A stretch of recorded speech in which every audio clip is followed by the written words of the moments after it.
안녕하십니까. 세명대학교 저널리즘대학원 교수 심석태입니다. 사람들이 가장 뉴스에 주목하는 때는 언제라고 생각하시나요? 선거? 올림픽?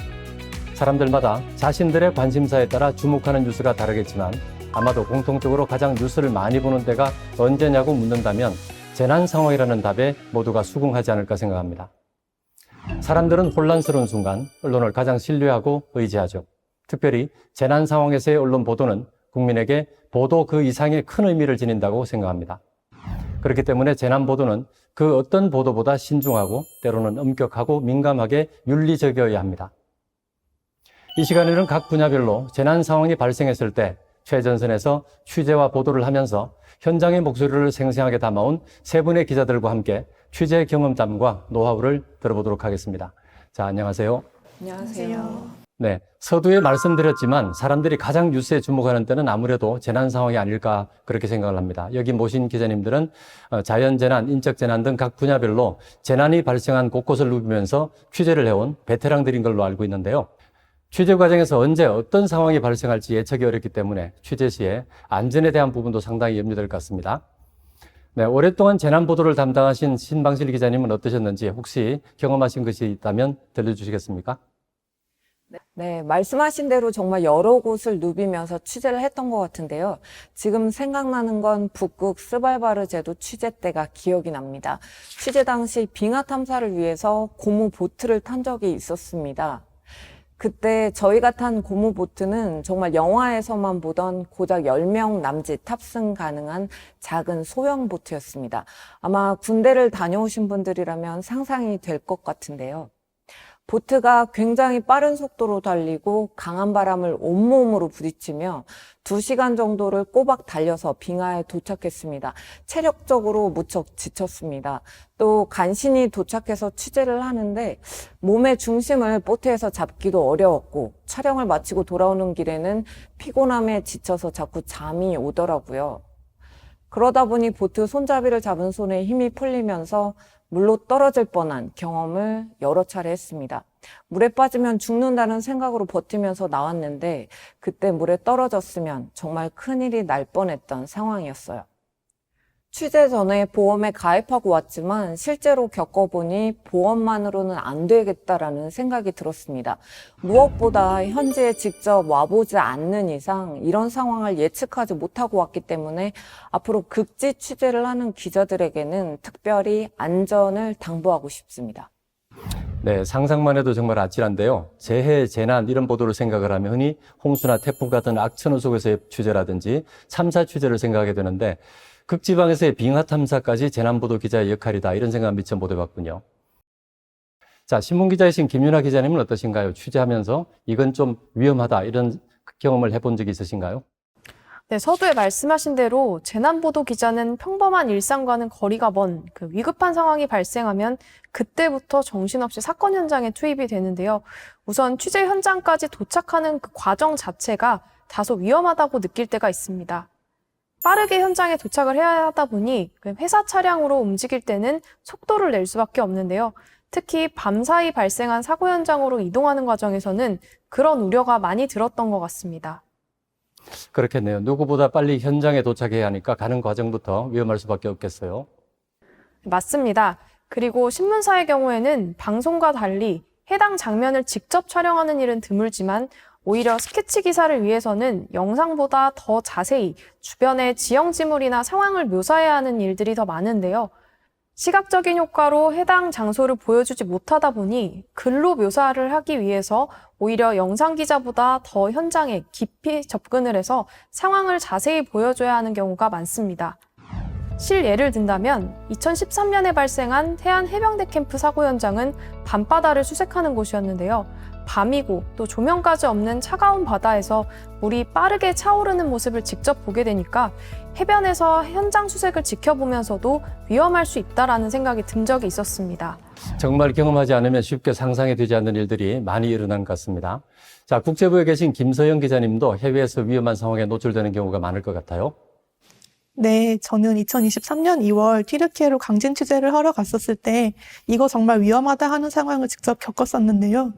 지진으로 인해 피해가 가장 컸던 안타키아는 도시 전체가 완전히 붕괴돼 있어서 구조 현장에 직접 접근하는 것조차 엄두가 나지 않았었습니다. 그리고 여진이 여러 차례 발생하면서 사방에서 돌이 떨어져서 계속 긴장하며 취재를 해야 하는 상황이었어요. 회사에서 안전모를 챙겨갔지만 모자가 불편하기도 했고 무엇보다 재난 규모가 워낙 크다 보니 안전모로는 해결되지 않을 것 같다는 생각이 들더라고요. 여진이 세게 오면 나도 어쩔 수 없이 당할 수밖에 없겠다라는 공포감이 취재하면서 계속 떠나지 않았던 것 같습니다. 기자님들 말씀을 듣다 보니 보도도 중요하지만 취재진의 안전 보장도 정말 중요하다 이런 생각이 계속 드네요. 그런데 재난 상황은 예고가 없지 않습니까? 사내에 갑자기 재난 취재를 하게 될 때를 대비한 비상장비, 매뉴얼 같은 게 비치되어 있을까요? 예를 들어서 긴급 상황이 발생할 경우 누가 먼저 투입될 것인지 등에 대한 준비나 교육 같은 것이 잘 되어 있는지가 궁금한데 KBS는 어떻습니까? 재난방송 매뉴얼에는 재난의 종류에 따른 취재 방법과 전문가 연락처, 샘플 원고 등이 모두 담겨 있어서 사회부 야근자나 당직자가 곧바로 방송에 투입되더라도 다행히 큰 어려움 없이 방송을 진행할 수 있는데요. 자연재난과 사회재난 등 모든 재난에 대한 컨트롤 타워는 제가 지금 속해 있는 재난 미디어 센터입니다. 재난의 유형에 따라서 사회부와 지역국 등이 함께 투입되고 있습니다. 그리고 무엇보다 정기적으로 재난 상황을 가정한 모의 훈련이 진행되고 있어서 언제든지 재난 상황이 오면 빠르게 대처할 수 있도록 교육 프로그램이 잘 마련되어 있습니다. 네, KBS는 재난주간 방송사로 지정되어 있다 보니까 아무래도 체계적인 매뉴얼이 잘 마련되어 있는 것 같은데요. 신문사는 어떨까요? 김윤아 기자님께서 한번 말씀해 주시겠어요? 네, 신문사의 경우에는 매뉴얼이 대부분 취재 과정에서 취재 윤리에 관한 부분에 집중이 되어 있는 것 같습니다. 2013년에 저는 4년차 사회부 사건팀 기자였었는데요. 그 해에 노량진 수몰 사고, 또 태안 해병대 캠프 사고와 이듬해 경주 마우나 리조트 붕괴 사고, 세월호 참사 현장에서 회사에서 가장 먼저 현장에 파견됐었습니다. 그때 파견됐었던 상황을 생각해보면 매뉴얼에 의한 투입은 아니었던 것으로 기억합니다. 다른 언론사도 비슷하게 이 현장 투입은 팀장이 결정하게 되는데요. 예를 들어 야간 당직을 하고 있었다거나 그 시기 수습을 마친 기자들이 대거 사건팀에 인사발령이 나면서 현장을 지휘할 연차에 기자가 필요했다거나 이렇게 당시 상황에 따른 다양한 이유가 있었던 것 같습니다. 아무래도 현장에 간 기자의 판단이 중요하기 때문에 취재와 기사 작성이 가능한 연차의 기자를 보내려고 했던 것 같습니다. 이 부분은 그때그때 팀장의 판단으로 이뤄지기 때문에 이것에 대한 준비나 교육은 따로 되어 있지 않은 것 같습니다. 데스크에 신속한 기자 투입, 그리고 또 현장에 파견된 기자가 얼마나 노련한 상황을 판단을 하느냐, 여기에 결국은 많은 것이 맡겨져 있다고 볼 수 있겠군요. 네, 그렇다고 볼 수 있겠습니다. 네, 재난 보도를 하는 기자는 현장의 맨 앞에서 정말 다양한 상황을 예고 없이 맞닥뜨리게 될 텐데요. 개인적으로 지금까지 취재 과정에서 혹시 트라우마로 남아있는 경험이 있을까요? 해외 취재 경험이 있으신 김소영 기자 어떨까요? 네, 앞서 말씀드렸던 튀르키예 강진 이후에 저나 같이 다녀온 사진부 후배나 트라우마는 별로 겪지 않았습니다. 피해자들이 울면서 절규하는 모습, 시신이 길가에 놓인 모습 같은 것들을 봐서 다녀와서 정신적인 타격이 있을까 봐 걱정하긴 했었는데요. 어쨌든 무사히 돌아왔고 기자로서 보람 있는 경험이었기 때문에 정신적 충격에서부터 많이 방어가 된 것 같습니다. 육체적으로는 한국에 돌아온 뒤 긴장이 풀리고 소진되고 해서 한 3일 정도는 깨지 않을 정도로만 먹고 내리잤고요. 회사에 복귀하고서도 한동안 시들시들한 상태이긴 했습니다. 그러셨군요. 그럼 혹시 트라우마 관련해서 회사 차원에서 재난 보도로 인한 트라우마 피해를 관리하기 위해서 상담이나 회복을 위한 지원 프로그램 같은 것이 마련이 돼 있었나요? 저희는 세월호 참사, 이태원 참사 같은 대형 참사를 겪으면서 참사 취재를 한 기자를 심리상담센터에 연결해 상담 비용을 지원하는 제도가 정착됐습니다. 저도 튀르키예 다녀온 후 심리상담을 2번 다녀왔었는데요. 아까 트라우마가 별로 없었다고 말씀은 드렸지만 혹시 모르니 그래도 한 번은 다녀와 보라고 회사에서 권유를 받았고 저 역시도 뭔가 정신적으로 그 참사 취재 경험을 매듭 짓는 과정이 필요할 것 같아서 상담을 받아본 적이 있었습니다. 최근에는 취재 트라우마 관리에 대한 인식이 높아진 덕분인지 이런 관련 제도의 필요와 효용에 많이들 공감하는 것 같고 사내에서도 회사와 기자가 어디까지 할 수 있는지를 공식적으로 남겨놓자는 문제의식이 생기게 된 것 같습니다. 네, 말씀 감사합니다. 자, 그럼 방송사들은 어떤가요? 혹시 트라우마 해결을 위한 지원책이 따로 마련이 돼 있습니까? 네, 방송사 기자들도 사정은 비슷한 것 같아요. 기자라는 직업의 특성상 시간을 내서 상담을 받기도 어렵기 때문에 상처가 치유되지 못하고 오히려 마음의 그늘이 짙어지는 경우를 많이 봤는데요. 2022년에 저희 회사 보도국에서 상담을 지원해주는 프로그램을 만들어서 그때 상담을 받게 된 기자들이 많이 있었습니다. 저는 개인적으로 재난보도를 비롯한 이 기자들의 업무가 번아웃이 오기 굉장히 쉽다고 생각합니다. 특히 데일리 취재는 매일매일 무언가 소모되는 느낌을 지울 수가 없는 것 같아요. 기자로서 항상 드는 생각은 회사가 기자를 소모품으로 생각하지 말고 소중하게 대접해줘야 한다는 겁니다. 네, 여기 계신 분들이 다 각 분야에서 취재 경험을 오랫동안 쌓아오신 분들이니까 제가 한번 여쭤보고 싶은데요. 자, 이태원 참사나 오송 참사 같은 일을 겪으면서 지금도 유족들에게 무리한 취재를 한다, 이런 비판이 제기된 적이 있거든요. 자, 이런 일들이 데스크같이 회사 차원에서 무리한 지시 때문에 일어나는 일인지, 아니면 현장 기자들이 과한 취재 의욕을 보여서 일어난 것인지, 참사 취재 보도 경험이 많으신 김윤아 기자 의견부터 들어볼까요? 네, 제 생각에는 두 가지 이유가 다 있다고 생각을 합니다. 최근에는 언론사 차원에서 유족 취재를 강요하는 행위는 많이 사라지긴 했는데요. 그렇지만 여전히 특종 경쟁이 존재한다고 생각을 합니다. 이러한 특종 경쟁 때문인지 이 취재 과열로 인해서 최근에 이태원 참사 당시에는 유족 일부가 경찰에 기자들의 접근을 막아달라 이렇게 요청한 경우도 있었습니다. 제 개인적인 의견을 말씀드리자면 유족에게 무리한 취재를 하는 것은 비판받아서 마땅하지만 유족 취재를 아예 금지해야 하는지 이것은 현장 판단에 맡겨야 할 부분이 있다고 생각합니다. 네, 실제로 제가 겪은 참사 현장에서는 취재를 거부하는 유족들이 많았지만 일부는 해당 참사의 문제와 또 희생자에 관해서 이야기를 하고 싶어하는 분들도 있었고요. 또 독자 중에서는 희생자의 사연으로 그 해당 참사를 오래 기억하는 경우도 있습니다. 회사 자체적으로 유족 취재에 대한 판단을 하는 부분도 중요하지만 언론인 모두가 취재 방식에 대한 고민과 반성이 필요할 것 같습니다. 네, 이번에는 신 기자께 여쭤보고 싶은데요. 재난방송을 보다 보면 어떨 때 보면 별로 위험한 상황이 아닌데도 안전모 같은 장비를 열심히 갖추는 게 이제 일상화된 느낌이 들어요. 그런데 정작 태풍 같은 상황이 발생을 하게 되면 안전모가 날아갈 정도로 위험한 상황에 기자가 스스로를 노출시키는 그런 일들도 많이 생기는구나, 이런 느낌을 받게 되거든요. 왜 이런 모순적인 상황이 발생하게 되는 걸까요? 재난 취재를 나갈 때 안전모를 착용하는 것은 어느 순간부터 필수가 됐습니다. 개인적으로는 폭우나 산불, 화재 등의 상황에 주로 안전모를 쓰는데 저는 바람직하다고 생각합니다. 현장에 나가는 인원이 사실 취재기자와 촬영기자, 오디오맨 정도로 생각보다 적고요.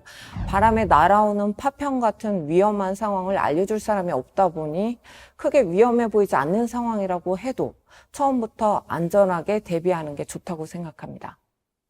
방송을 보면 위험한 상황에서 중계차를 타거나 온마이크를 하는 기자들도 종종 있는데요.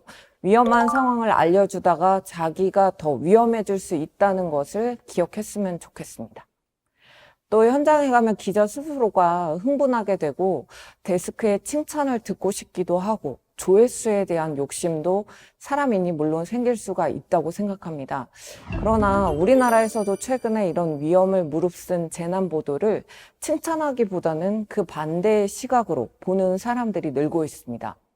한파나 심한 미세먼지에 기자나 기상캐스터가 현장에 중계차를 나가는 것도 인권 침해라는 목소리가 나오고 있거든요. 이런 부분에선 기자의 안전에 대한 존중과 배려의식이 예전보다 진일보했다는 생각이 듭니다. 네, 그럼 마지막으로 해외 취재를 주로 담당하신 김서영 기자께 여쭤볼게요. 지금까지 해외 취재 경험을 돌아볼 때 다시 한다면 저런 취재는 절대로 안 할 거야, 너무 위험했어, 이런 생각이 드는 경험이 있었다면 혹시 들려주시겠어요? 다시 한다면 저는 헬멧은 꼭 쓰고 다니겠습니다.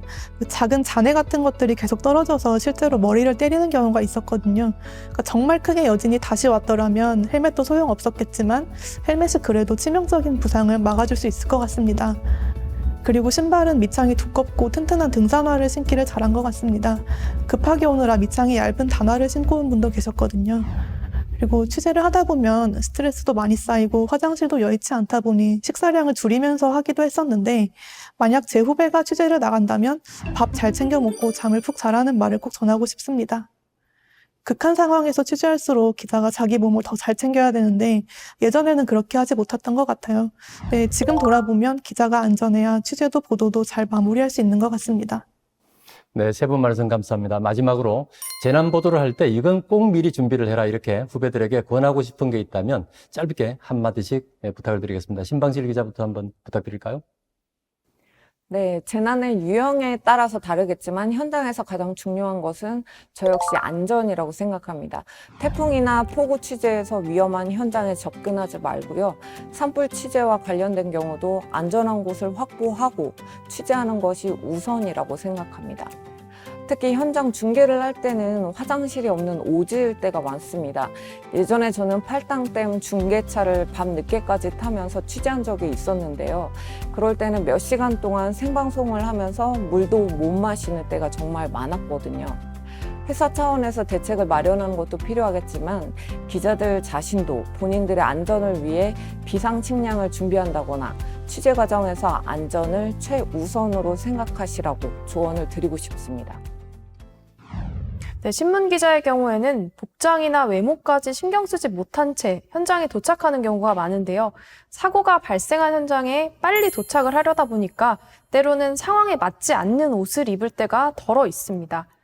특히 희생자가 많이 발생하는 현장을 취재하게 될 경우에는 너무 화려한 옷이나 튀는 색상의 옷은 피하고 상황에 맞게 복장까지도 준비하고 가는 게 좋겠다라는 조언을 드리고 싶습니다.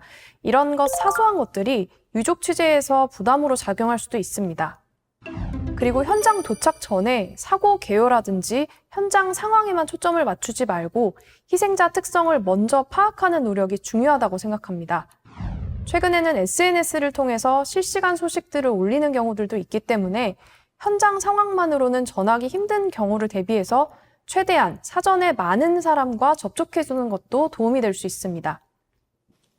네, 저는 3가지 정도를 말씀드릴 수 있을 것 같은데요. 먼저 재난 취재를 다녀온 사내외 동료들에게 조언을 구했으면 좋겠습니다. 자연재해 취재든 참사든 환경재난이든 간에 재난 취재를 다녀온 사람에게 팁을 받는 것이 제일 큰 도움이 되는 것 같더라고요. 그리고 해외 재난 취재를 하러 갈 때는 관계된 한국기관, 예를 들면 대사관이나 한국문화원 같은 곳에 연락을 해서 필요한 도움은 전부 받으라고 하고 싶습니다. 예를 들어 제가 튀르키예 취재를 갈 때는 한국문화원에서 현지에 나가는 한국 기자들을 모아 단톡방을 만들어 정보를 공유해 줬었는데 이게 아주 많은 도움이 되었습니다. 튀르키예 외교부를 통해 프레스카드 발급을 받은 적도 있는데 현지에서 크고 작은 준비가 취재 현장에서 활동하는 데 많은 도움이 되었습니다. 그리고 마지막으로 타사 취재진의 동향도 파악을 해서 서로 연락처를 받아두면 현지에서 취재할 때 도움이 많이 되기도 합니다. 현장에서는 취재 성과와 취재진의 안전을 상당 부분 운에 맡겨야 되는데 이런 사소한 연결고리가 성공과 안전 확률을 크게 높여주기도 했습니다. 그래서 저는 겸연쩍더라도 꼭 한국 기자들끼리 알고 지내라고 권하고 싶습니다. 네, 세 분 말씀 감사합니다. 재난보도준 측에서는 재난이 발생했을 때 정확하고 신속하게 재난정보를 제공해서 국민의 생명과 재산을 지키는 것이 언론의 기본 사명 중에 하나라고 나와 있습니다. 그런데 취재진의 안전을 보장하지 않고는 이런 중요한 취재를 할 수가 없죠. 제대로 된 재난보도의 출발점이 바로 취재진의 안전 확보라는 인식을 언론인은 물론 사회 전체가 공유할 필요가 있겠습니다. 저희는 여기서 인사드리겠습니다. 다들 수고 많으셨습니다.